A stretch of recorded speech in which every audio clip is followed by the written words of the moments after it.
आइए एक छोटा सा प्रसंग हमारी तरफ से है, इसलिए 13 संस्कार के उपलक्ष्य में भजन प्रोग्राम चल रहा है। तो कहना है आए कि मोर रामा हो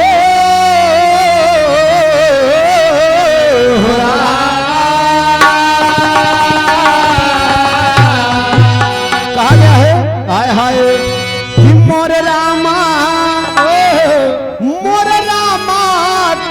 मन के रे आनु सारे जन्म तो मिले मानुष का रामा मन के रे आनु सारे जन्म तो मिले मानुष का रामा मन के रे आनु सारे जन्म मिले मानुष का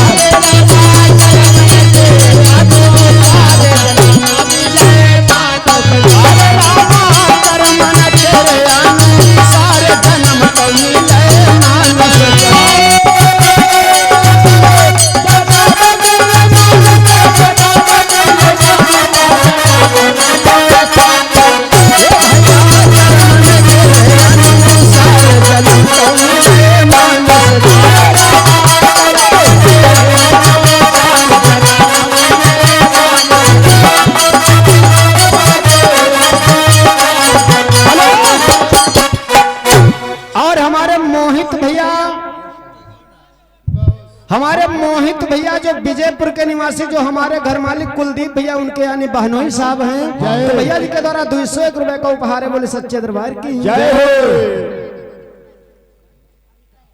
और देखिए भाई छोटी सी बिटिया है अबिका यादव यानी छोटी सी बिटिया जी के द्वारा भाई 51 रुपए का उपहार है। और बिटिया पढ़ लिख कर हो जाए होशियार मैया सैलानी भर्ती रखे भंडार। बोले सच्चे दरबार की जय। और हमारे जगदीश प्रसाद भैया जो मई जी का प्रवा निवासी हैं, जगदीश प्रसाद भैया जी के द्वारा 201 रुपए को उपहार है। बोले सच्चे दरबार की जय। आज के आनंद की कहा गया कर्मन के अनुसार दादाजी कर्मन के अनुसार जन्म मिले मानुष का। एक हम आप मनुष्य हैं, हम तो मनुष्य हैं, और एक वही मनुष्य हैं कि रात में कहीं भाई नोट बंद क्या दादा आदमी तो हुआ है। हाँ समय बिल्कुल ध्यान है।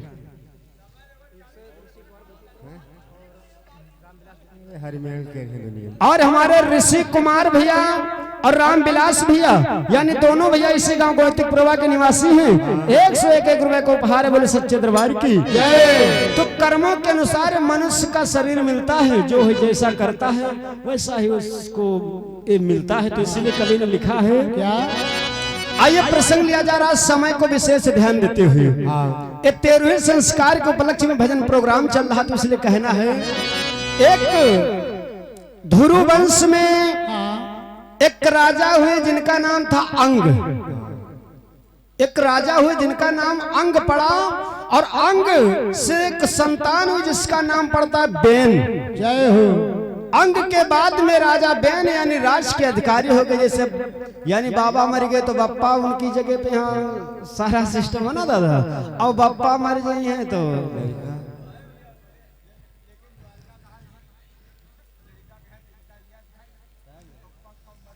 ना दादा सब लोग नहीं विद, सब लोग बेचारे जाको इतनी सेवा अम्मा बप्पा करते हैं। अगर बीमार हो जाए तुरंत अस्पताल पहुंचा, लेकिन कुछ लोगों ने सोच होती कि बप्पा जल्दी मर जाए तो जमीन हमारे नाम आ जाए, है ना। कुछ लोगों ने सोच, सबकी सोच नहीं, अगर सबका सोच आग हो जाए तो दुनिया।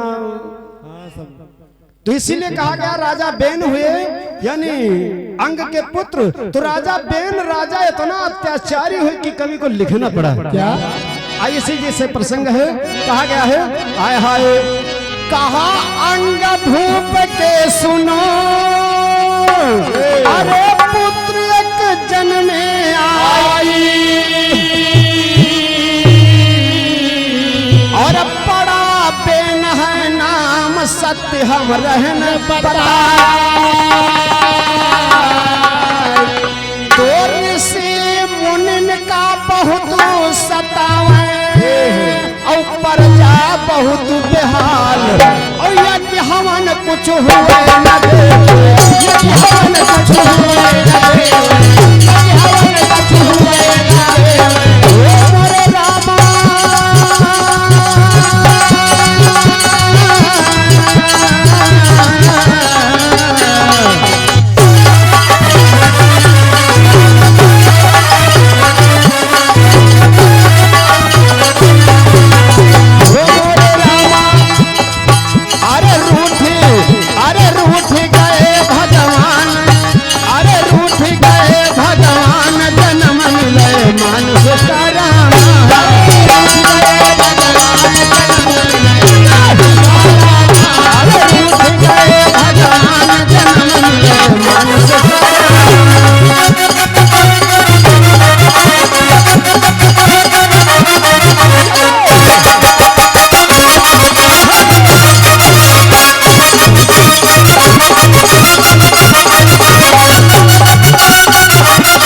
दुष्टता थी कि भगवान की भक्ति कहीं नहीं अपने राज्य में होने देते थे। ऋषि मुनियों को हवन यज्ञ यानी कुछ नहीं होने देते थे और अपनी प्रजा से कह रहे थे कि यानी कोई भगवान भगवान को देखो पूंजी उंजी ना, कोई नाम न ले, कोई स्मरण न करी कोई। तो इस तरह से देखिए समय का चक्र चलता रहा। तो राजा एक बार ऋषि लोग यज्ञ कर रहे थे। राजा बहन सोचने लगे हम जौनी चीज से घड़ना करन वहां हियां हो रहा। तो ऋषियों को जाकर के राजा बहन यानी तंग करना शुरू कर दिया। तो ऋषियों के क्रोध आ गया, गुस्सा, दादा जैसे कोई है हम कहे दो चार बातों का कहो नाम ध्यान दे, लेकिन जब कि तुम पीछे पड़ जाई हो। हाँ हाँ तुम्हारे ऊपर तो मानो बीता है सर। जय आज ऋषियों ने राजा अंग को मार यानी राजा बेन को मार दिया। ऋषियों के क्रोध आ गया कि हम भगवान की भक्ति कर रहे हैं, यज्ञ कर रहे हैं, हवन कर रहे हैं, हमको बाधा दे रहे हैं राजा। तो राजा बेन को यानी मार दिया। तो प्रजा बहुत बेचैन हुई। देखिए समय कम है, 60 में प्रसंग। प्रजा बड़ी बेहाल होने लगी। ऋषियों से हाथ जोड़ करके कहने के मुनिदेव मेरे राजा को मार दिया, कम से कम मेरा राजा था, राज चला रहा था, तुमने उसको मार दिया। तो आज देखिए ऋषियों कहने लगे मेरे पास एक उपाय है। तो उस उपाय को ऋषियों ने क्या किया कि यानी उनके शरीर का मंथन करना शुरू कर दिया। राजा बेन के लाश को जब मंथन किया तो देखिए उससे एक राम आश्रय भैया एक पुत्र प्रकट होता है जो बामन यानी बाया हाथ को जब मंथन किया तो उससे एक छोटा सा पुत्र प्रकट हुआ, बामा जैसे बामा रूपी। तो वही निषाद बना जाकर के वन को चला गया तपस्या करने के लिए। लेकिन कहा ये भाई राज का अधिकारी, राज चलाने वाला नहीं, नान सरा है, कौन राज चले है। जय हो। इसलिए फिर जब फिर शरीर का मंथन किया तो देखिए फिर हुआ क्या हुआ। 60 में प्रसंग बिल्कुल आए हाय कहा गया आए कि मंथन की न शरीर अरे पुरुष एक प्रकट आई। अरे बड़ा है प्रथु नाम जानत है सबको।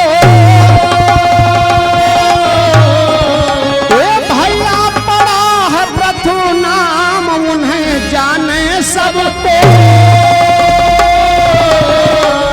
तो राज के अधिकारी बन गए और करते राज हर साए। और नारद बाबा वह समय नारद बाबा वह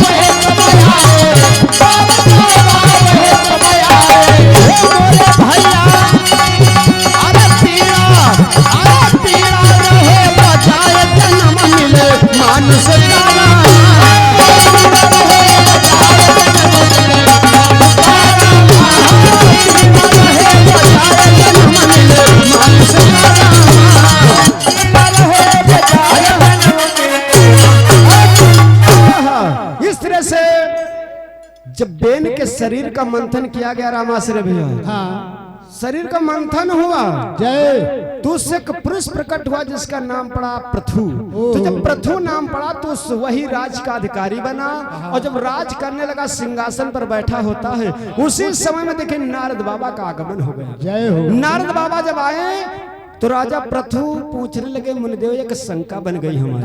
कहा कौन सी शंका? कहा शंका इस बात के मुनिदेव कि आप तो यानी तीनों लोकों के भ्रमण करता है, देवलोक से स्वर्गलोक यानी मृत्युलोक तक। लेकिन जो हमारे पिता राजा बेन थे वो उनको ऋषियों ने मार दिया। उन्होंने बड़े दुष्टता के राजा थे, बड़ा ऐसा दुष्कर्म काम करते थे। तो मेरे पिताजी को ऋषियों ने मार दिया। आखिर मेरे पिताजी मरे तो उनकी जीवात्मा कहाँ गई? आखिर मेरे पिता की जीवात्मा कहाँ गई? तो नारद बाबा चक्कर फंस गए कि अब हम ही आए ना, इनसे यूं बताए तुम्हारे बप्पा मरे तो तुम जीवात्मा कहाँ गए? उस समय नारद बाबा से देखिए कहते राजा प्रथु ये 13वें संस्कार के उपलक्ष्य में भजन प्रोग्राम चल रहा है, इसलिए बिल्कुल 60वें प्रसंग तो कहना है आय हाय। तो राजा प्रथु यश कहे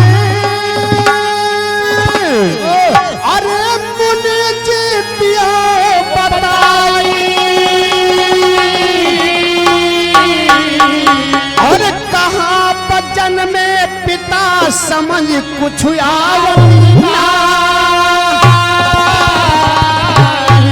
कहा कौने देश कहाँ पर जन्मे औती जे मुँह ही बताए और यह शंका हमारे मन में यह शंका हमारे मन में यह शंका हमारे मन में अरे यह शंका हमारे मन में यह शंका हमारे मन में यह शंका हमारे मन में ओ मोरे रामा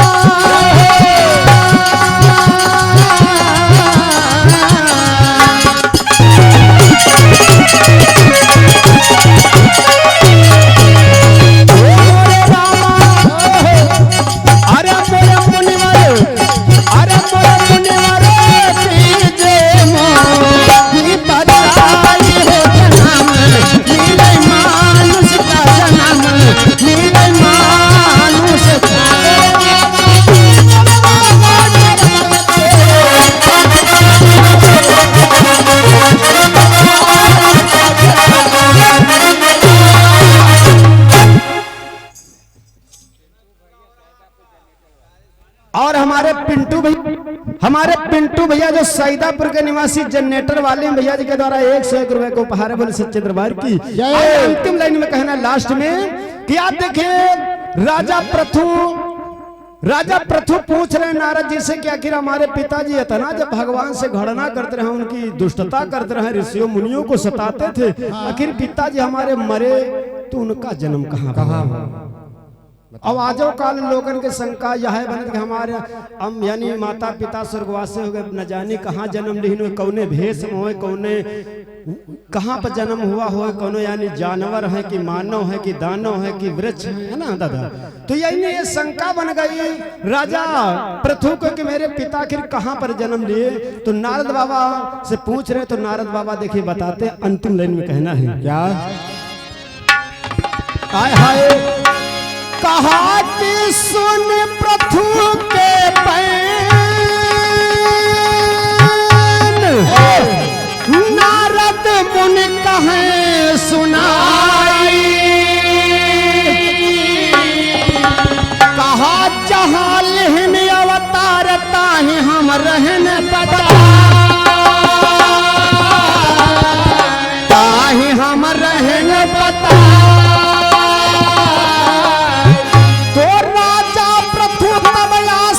मार के और नारद रहे बताए और कहाँ लाल जी प्रभु लाल जी लीला लाल जी लीला अरे कहाँ लाल जी प्रभु लीला लाल जी लीला लाल जी लीला मोरे रामा अरे मोरे रामा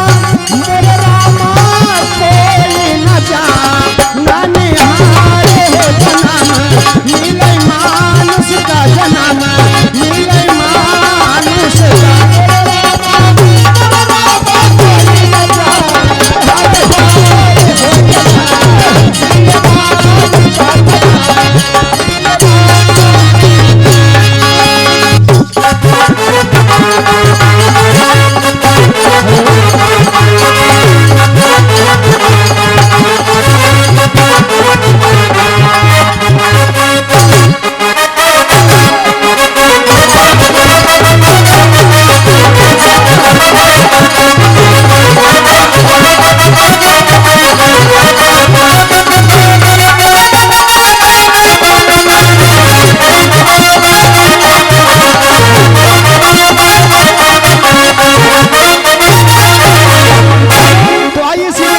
प्रसंग का विराम हो रहा है कि आज नारद बाबा राजा पृथु से क्या बता रहे कि तुम्हारे पिता का जन्म कहां पर हुआ किस भेष में है किस देश में हैं, तो शेष कथा आगे फिर सुनाया जाएगा। इसी जगह से प्रोग्राम का यानी विराम चलते चलाते एक लाइन का कटा हुआ पीस 5 मिनट वो समय निकल गया है, तो आइए चलते चलाते एक केवल एक लाइन का कटा हुआ पीस है, फिर भैया लोग दादा लोगों का प्रोग्राम है। तो कहना है आय हाय कहा कि गलिन गलिन मापू का डोले ए भैया चुप जुल्फिया से तेल कहाँ कर बीड़ी दई दे, कहाँ का बीड़ी, कहाँ का बीड़ी दई दे, मांगती शराब नहीं लाल, कहाँ का बीड़ी दई दे।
समय होगा बिल्कुल।